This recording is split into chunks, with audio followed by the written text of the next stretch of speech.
안녕하세요. 저는 40대 초반의 주부입니다. 참, 남편이랑 얘들 모시고 살기도 퍽퍽하고 힘들어 죽겠는데, 우리 시어머니는 왜 이렇게 절 못 잡아먹고 안달이신지 모르겠네요. 저희 남편과 저는 형식적인 맞선을 보고 결혼했습니다. 뭐 아는 사람이 소개시켜준 것도 아니었고, 동네에 있던 중매쟁이 아줌마가 싱글에다가 나이도 4살 차이로 딱 알맞다며 맞선 자리를 주선하셨어요. 물론 그 대가는 저희 엄마한테서 돈을 받으셨고, 아마 시어머니께도 맞선을 대가로 일부 돈을 받으신 걸로 알고 있습니다. 각설하고 그렇게 돈 받고 전문적으로 일하시는 중매쟁이가 소개해준 상대니까 적어도 기본은 하지 않을까 싶었습니다. 나름 남자 만나러 간다는 생각에 제법 화장도 예쁘게 했고 앞으로도 중매가 몇 번 더 있을지 모른다며 그날에만 입을 정장옷까지 하나 새 걸로 준비해서는 입고 갔죠. 근데 남편은 생각보다 기본 이상이었어요. 맨날 또래의 청바지 입은 친구들만 보다 회사 다니고 양복 입은 사람을 보니 제가 다른 세계 사람 같다면서 어디다 눈을 맞춰야 할지 몰라 했던 그 시절의 기억이 문득 나네요. 그렇게 좋아해서 결혼을 했고 20대 때부터 오로지 이 남자 옆에서 붙어 살면서 자식도 둘을 낳고 나름 열심히 내조를 하면서 지냈습니다. 그런데 참 우리 시어머니가 별나시더라고요. 막내 아들을 저한테 뺏긴 게 뭐냐 아쉽고 서운하셨는지 아니면 다른 집 시어머니들처럼 그냥 제가 며느리라 미우셨던지 그렇게 뭐 하나 시켜먹지 못해서 늘 안달이셨습니다. 시댁에 가면 남편이 어른들께 인사를 드리고 있으니 저도 옆에서 같이 인사를 드리고 있었을 뿐인데 거기 그러고 서 있지 말라며 저를 망신 주는 말로 불러내서는 인사도 생략하고서 부엌에서 일을 하게 하시더라고요. 제가 그냥 남편 옆에서 멀뚱멀뚱 서 있는 것 자체가 짜증이 나고 마음에 차지 않으셨던 모양이었습니다. 저야 뭐 그 어린 나이에 시집을 가서 어른이 하라면 하라는 대로 해야 했던 때였던지라 별다른 말대꾸를 해보겠다는 생각조차 하지를 못한 채 시어머니 말씀에 굽신거리기만 했죠. 아이들이 태어나고 나서도 상황은 그리 달라지지 않았습니다. 제가 딸도 맘이거든요. 딸이 둘인데 아들 하나 더 낳을 생각을 안 하고 산다며 애들이 말귀를 다 알아듣는 나이가 되어서까지 제 앞에서 아들도 못 낳는 며느리 라며 흉을 보셨고 제가 도시로 이사를 나오기 직전까지는 매일같이 저희 집에 들락날락 하시면서 볼 일도 없는데 일부러 볼 일을 만들어서는 제 옆에 와서 닥달을 하고 잔소리를 하시다가 급기야 아들 타령을 하며 아들 낳으란 소리를 1시간 넘게 하시다가 집으로 돌아가곤 하셨습니다. 오죽했으면 저희 둘째가 엄마를 부를 때 며느리라며 부르기도 했었다니까요. 옆에서 수시로 저희 집을 찾아오시는 시어머니가 늘 며느리 하면서 아들 타령을 하시는 바람에 둘째가 그 말과 말투를 그대로 배운 것이었죠. 천만다행히도 둘째는 저한테 아들 타령을 하지는 않았지만 늘 허구한 날 제 배를 만지면서 조그만 배가 튀어나와 있으면 엄마, 여기 아들 있어? 하면서 시어머니 말투를 쏙 빼다닮은 채로 저한테 물어보곤 했고 그때마다 저는 온몸에 닭살이 돋을 정도로 소름이 돋아 죄 없는 아이로 혼내곤 했습니다. 절대로 할머니 말투를 따라하지 말고 배우려 하지도 말라며 그때 제 손으로 아이 등짝을 때리던 순간은 아직도 제 눈에서 피눈물이 나오게 하는 기억 중 하나예요. 아무튼 시어머니의 아들 타령과 더불어 집에 하도 찾아오는 듯한 그 더럽고 짜증나는 버릇은 저희 네 가족이 도시로 이사를 가게 되면서 뚝 멈추게 되었습니다. 집이 머니까 노인네가 더 이상 찾아오기도 힘들어했고 저희 부부도 타지 와서 애들 학교 문제에 직장일까지 더해져 각자 정신이 없어 시부모님을 챙겨드릴 겨를이 없었거든요. 그렇게 한동안은 명절에나 가끔 찾아가서 인사를 드리는 것 말고는 절대로 시어머니를 마주칠 일이 없었고 그 바람에 참 이제서야 마음 편히 결혼 생활을 좀 해본다며 전 누구보다도 저희의 도시살이를 좋아라 했습니다. 제가 기분 좋아서 아이들을 더 웃으며 키워내고 더 이상 아들이 없다는 것에 쫓기는 기분을 느끼지 않는지라 남편에게 애먼 닥달을 하지도 않으니 우리 남편도 그런 저를 보기가 좋았나 보더라고요. 이렇게 진작 좀 웃고 살지 그랬냐며 본인 잘못으로 제가 웃음을 잃고 살았던 것 같다고 미안해하는데 그런 말 자체가 얼마나 자지러지게 스윗하던지요. 자연스레 부부금슬은 더 좋아질 수밖에 없었고 결국 저희는 타이가 아닌 자의에 의해서 또다시 임신을 했고 막내로 아들을 가지게 되었답니다. 그렇게 시어머니가 소원하시는 것을 결국 들어드린다며 씁쓸한 기분이었지만 딸 둘에 아들 하나라니 정말 세상을 다 얻은 것 같이 제 기분도 좋았습니다. 그런데 문제는 저희 아들이 태어나면서부터 다시금 시작이 되었습니다. 시어머니가 갑작스레 손주가 보고 싶어 전날부터 잠을 잘 수가 없다며 짐을 바리바리 싸와서는 저희 집에서 그냥 숙식을 하신 겁니다. 꼭 두어 달에 한 번 정도는 그런 식으로 찾아와서 무작정 제 아들을 보셨고 그럴 때마다 아주 저를 향한 잔소리가 하늘을 찌르셨어요. 대다수는 먹는 것에 관련된 것이었는데요. 남편이 퇴근을 하고 와야 다 같이 저녁을 먹기 때문에 전 그냥 기다리고 있었을 뿐인데 저녁을 왜 6시에 안 먹냐면서 시어머니 입은 입도 아니냐고 저녁상을 2번 차리라고 해서 그 1시간을 못 기다리고 배고프다며 보채는 시어머니를 위해 제가 저녁상을 2번 차려내며 살았답니다. 그마저도 시아버지가 돌아가시게 되며 시어머니가 아주버님 집으로 들어가 사시게 되면서 저희 집을 찾아오는 정도는 더욱 심해졌어요. 아주버님네는 저희 집에서 불과 5분 정도 떨어진 곳에 있었거든요. 첫째 형님이 어려우신지 한 번에 잔소리 안 하시고 밥 달란 소리도 편하게 못 하시는 분께서 그 속마음을 저한테 푸시는 건지 꼭 저희 집에 와서는 밥 달란 소리를 하시며 며칠 굶은 사람 마냥 퍼주시고 계시고 이제는 아들 낳으란 잔소리를 할 필요가 없으니 다른 잔소리를 생성해 내시면서 제 귀딱지가 마를 날이 없도록 하셨습니다. 한 번은 시어머니가 동네 산책한다고 막 거리를 돌아다니시다가 저희 집에 오셨어요. 지나가다 들리신 거였죠. 그렇게 와서 하시는 일이 뭐였는 줄 아세요? 샤워하고 며느리가 차려주는 밥을 드시는 거였어요. 바로 오븐 앞에 본인 속옷이며 옷이며 큰형님이 계시는데도 그냥 저희 집에 오셔서는 샤워하고 제 속옷을 빌려가서 입고 급기야 오후 3시여서 점심도 먹었고 저녁 먹으려면 한참 남은 시간이었는데도 배가 고프다고 밥 좀 차려달라고 해서 급하게 된장찌개 집에 있던 반찬들을 내어드렸는데요. 글쎄 그날 집으로 돌아가서 형님께 뭐라 제 욕을 한바탕 하셨었는지 형님께서 저한테 따로 전화가 와서는 동서 오늘 어머님하고 무슨 안 좋은 일 있었어? 라고 물어보시더라고요. 그래서 너무 황당한 나머지 별일 없이 샤워하고 밥까지 잘 드시고 가셨다니 형님께서 하시는 말씀이 글쎄 시어머님이 집에 오자마자 형님을 불러서 앉혀서는 제 유혹을 한 바가지를 하면서 제가 고기 한 점 꺼내주지 않았다고 자신을 무시한다며 아주 질색팔색 하셨다는 겁니다. 아니 집에 고기가 있어야 뭘 구워주던지 썰어주던지 하죠. 갑자기 연락도 없이 집에 들이닥쳐서는 샤워를 하고 밥까지 내달라고 하니 제 딴에는 급하게 있는 재료들로 된장찌개까지 끓여내서 밥을 차려드렸는데 고기 하나 없다는 이유로 뒷담화라니 그것도 제 앞에서 혼내키시는 게 아니라 형님한테 가서 쫄래. 아 정말 기분 더럽고 치사해 죽겠더라고요. 제 앞에서는 분명 고맙다고 잘 먹겠다고 하셨던 양반인데 이거 참 애 셋 낳고 결혼까지 한 마당에 시어머니한테서 학교 다닐 적에도 당해본 적 없는 이간질을 당해보니 형님이 제 편을 들어주시며 역정을 내주셔서 감사하긴 했지만 시어머니를 생각하면 계속해서 열불이 나고 좀 섭섭했습니다. 하지만 그 후로도 시어머니는 줄곧 저희 집을 무슨 노인정 들리는 것 마냥 소리 소문 없이 집 앞에 와서 노크를 하며 오셨고 그렇게 오셔서는 별 할 일도 없는데 TV를 줄곧 보시거나 냉장고를 열어 살림살이 검사를 한다든지 그리고 그 후엔 꼭 자기 배가 고프다며 밥을 차려내보라고 말씀을 하셨어요. 제가 무슨 요리 경연대회 나가는 것도 아닌데 저는 꼭 시어머니 밥을 언제나 어떻게 해줘야 할지 모른다는 강박에 자연스레 냉장고를 꽉꽉 채워두며 살게 될 수밖에 없었고 형님께 전화를 들은 이후로는 늘 빼먹지 않고 고기를 종류별로 꺼내다 구워드리거나 조리를 해드렸어요. 시어머니가 이 동네로 이사를 온 지가 벌써 7년째인데 저는 7년 내내 무슨 국밥집 사장 혹은 주막의 주모가 되어버린 마냥 오다 가다 들리시는 시어머니께 밥을 해드려야 했습니다.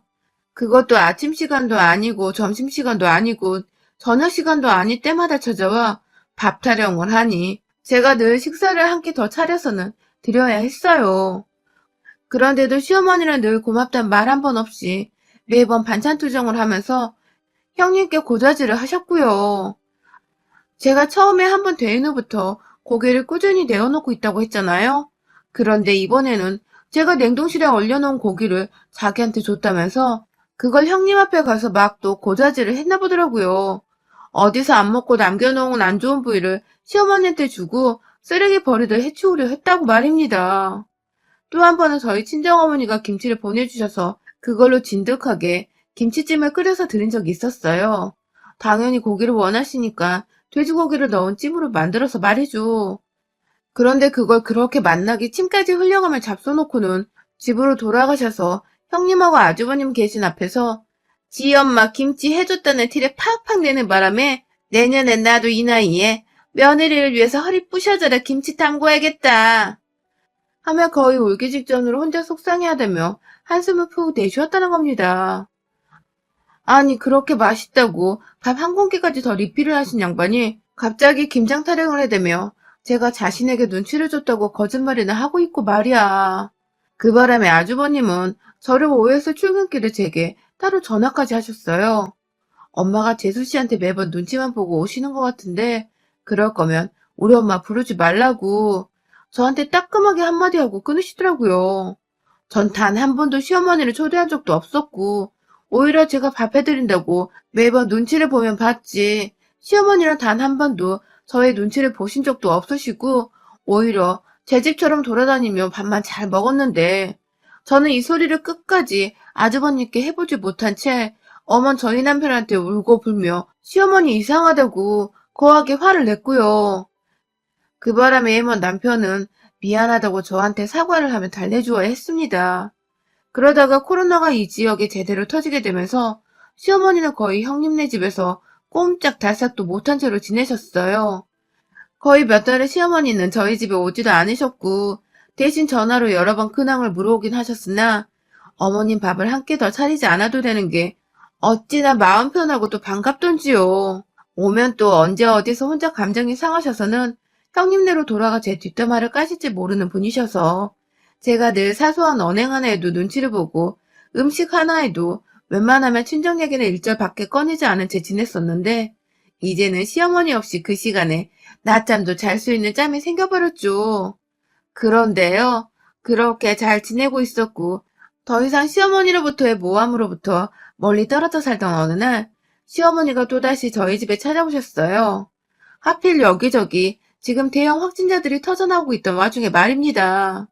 어머님 하시는 말씀이 지금 형님이 잠깐 친정에 갔다면서 집에 혼자만 있어서 심심해서 왔다가 막 조아라 집에 들어오시는데 아휴 그게 또 그렇게 보니 외로운 노인네 같아 마음이 안쓰럽기도 하고 막 복잡하더라고요.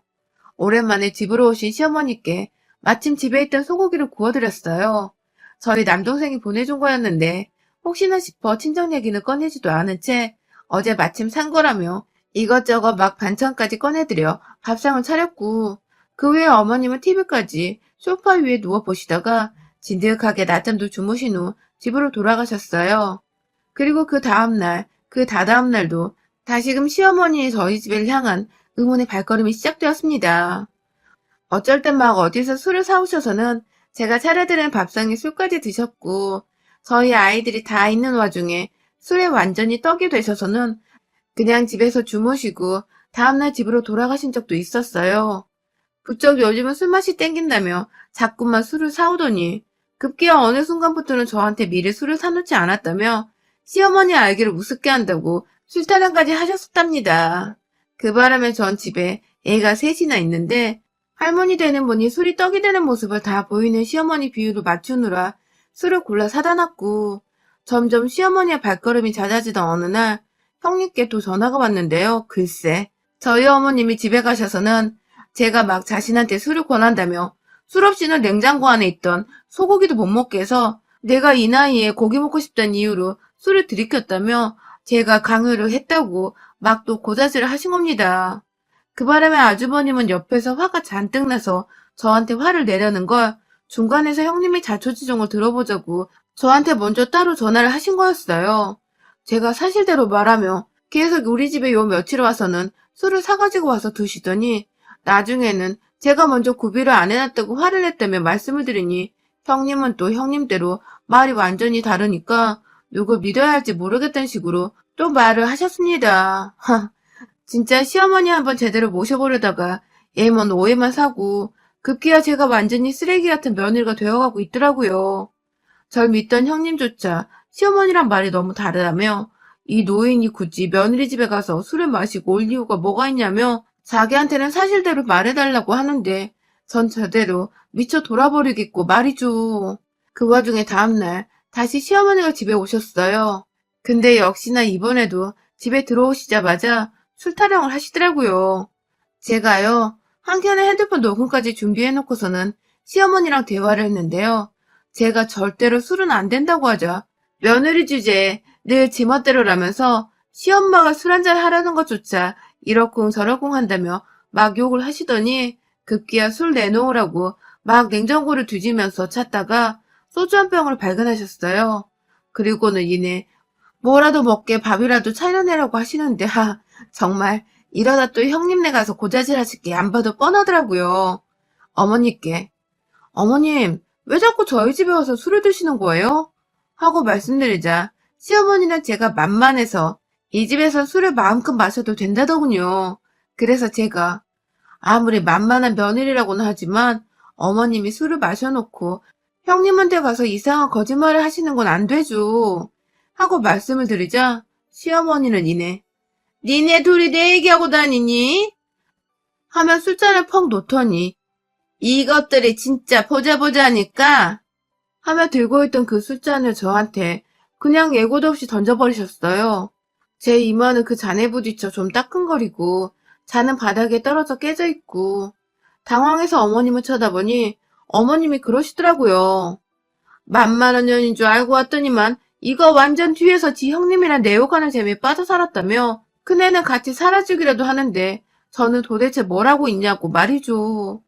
아무것도 안 하고 얘만 새 키워 사는 주제에 자기가 두 눈 뜨고 살아있는 동안 팔자 늘어지는 꼴을 절대 안 보고 살 거라며 저한테 제가 아무것도 고생하는 거 없이 사는 꼴이 보기 싫어서 자꾸만 저희 집에 오고 밥 해달라 하고 술 달라 하고 낮잠 자고 잔소리 해드시면서 야금야금 제 속을 갉아먹으셨던 겁니다. 아주 의도적으로 말이죠. 며느리가 그냥 집에 있는 그 자체만으로도 짜증이 나고 성에 안 차셨던 것이었죠. 아휴, 이마는 지끈거리고 바닥에 유리 조각이 불안해 제자리에서 움직이질 못하다가 앞에서 소리를 고래고래 지르며 애 셋을 키우는 주부한테 네가 하는 게 도대체 뭐야? 하면서 놀고 먹고 할 거 없는 백수년이라 짓거리는 시어머니를 그냥 두고 볼 수가 없었습니다. 녹음은 그 정도만 해도 충분했어요. 녹음을 그만하고 부엌 서랍에서 땅콩을 꺼냈습니다. 이건 그냥 제가 시어머니가 하도 술을 찾으시니 중간중간 안주용으로 음식이 떨어질까봐 또 노심초사하며 시장에서 사놓은 대용량 땅콩이었는데요. 원래는 구운을 식힌 후 드려야 했지만 굽고 말고 더 이상의 노동이 불필요했던지라 시어머니 면상에다가 국주걱으로 땅콩을 퍼서는 확 그 알들을 다 던져버렸어요. 푸드득하면 사방으로 떨어지는 땅콩에 맞아 얼굴을 가리기 바쁘던 시어머니는 더 지랄을 떨고 싶은데 땅콩에 살이 따가워 그건 힘들었던지 막 소주병 하나는 끝까지 챙겨들고 집을 나가려 하시더라고요. 전 또 그 소주병 하나가 아깝다며 시어머니 손에서 병을 뺏어든 뒤에 그냥 봉지 하나를 어깨에 이고 와장창창 시어머니한테 퍼버버렸습니다. 그걸 한두 알 맞아야 안 아프지. 굽지도 않은 딱딱한 땅콩을 폭포마냥 쏟아지는 거 막지도 못하고 다 맞으면 정말 따갑거든요. 시어머니는 중간중간 소리를 지르는 와중에도 집을 나서겠다고 발버둥치는데 저는 현관 앞에 서서 문까지 걸어 잠근 채 시어머니를 쫓아다니면서 남은 땅콩까지 모조리 다 퍼부었어요. 그리고는 이내 문을 열고는 꺼지라는 한 소리를 해드리고 제 손으로 직접 밀쳐서 집 밖으로 쫓아냈습니다. 저는 땅콩을 아무 일도 없었던 것처럼 말끔하게 치워냈고 시장에서는 새 땅콩 봉지로 새로 구비를 해놨어요. 안 봐도 시어머니가 땅콩으로 쳐맞았던 소리를 또 하고 다니실 게 뻔하니까 시어머니 말이 모두 거짓이란 거 보이기 위해 우리 집엔 땅콩이 새 걸로 그대로 있다는 걸 알리고자 한 저의 방책이었죠. 그날 시어머니의 대화를 녹음한 것은 저희 남편뿐만 아니라 아주버님과 형님께도 단체방을 통해 전해드리며 이렇게 간사하고 저를 폄하하려는 시어머니는 저는 더는 못 모십니다. 더 이상 저희 집에 오게 하지 마시던가 아님 제가 제 남편과 이혼을 하던 둘 중에 하나 하겠습니다.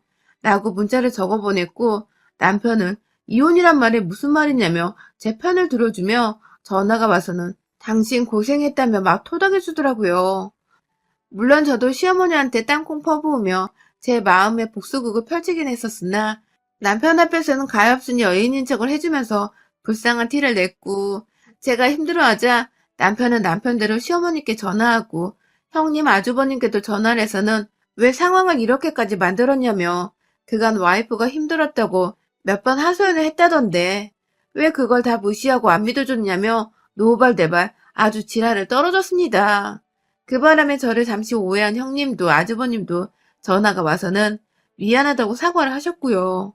다시는 시어머니께 동선에 가지 말라 하겠다며 주의를 준다고 하셨어요. 시어머니 말을 털끝도 안 믿으셨는지 그날 밤 형님네 부부는 시어머니가 무슨 소리를 해도 모르쇠로 일관하셨고 그 바람에 시어머니는 속 터진다고 또 우리 남편한테 전화를 하셨는데 남편도 네 라고 하지 엄마인데도 불구하고 약올림의 얘기를 듣지도 않다가 엄마 말 이제 아무도 안 믿어요 하고서 전화를 끊어버렸어요.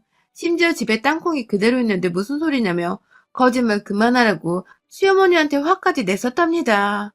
그 바람에 며느리한테 땅콩으로 쳐맞았단 소리를 하시던 시어머니는 왜 안 믿냐며 수화기 너머로 막 소리를 지르다가 결국 자기 분에 못 이기던 와중에 아들로부터 전화도 끊겼고 끝내 분통 터졌는지 알아 누우셨나 봐요.